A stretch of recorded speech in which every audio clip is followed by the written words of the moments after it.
La balance des paiements en République du Congo pour l'exercice 2023, marquée par un ralentissement de la croissance au plan international, soit 3,3% après les 3,4% en 2022, dû principalement à la baisse des cours du pétrole, a tout de même enregistré un accroissement net des passifs extérieurs de 6,0% du PIB en 2023 contre une acquisition nette d'actifs financiers de 21,5% du PIB en 2022. Après cette analyse qui a abouti à la validation de cette balance des paiements 2023, le Comité national a fait des recommandations pour l'année 2025.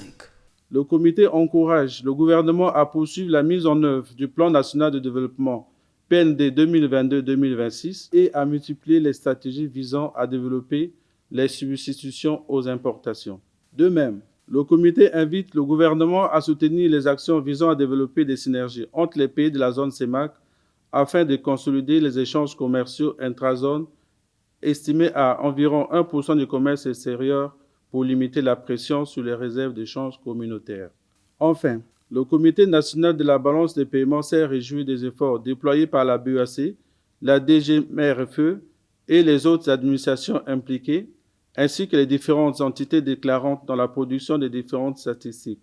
Il les exhorte à poursuivre dans cette lancée et souligne la nécessité de renforcer les administrations chargées de la confection des balances de paiement, des moyens financiers et techniques suffisants, susceptibles de leur permettre de produire les balances de qualité dans les délais. En rappel, les sessions du Comité national de la balance des paiements servent à examiner les statistiques concernant l'environnement économique international, aussi bien les tendances liées à la croissance ou à son ralentissement, pour permettre au gouvernement et aux institutions financières de mieux se projeter sur les exercices financiers à venir.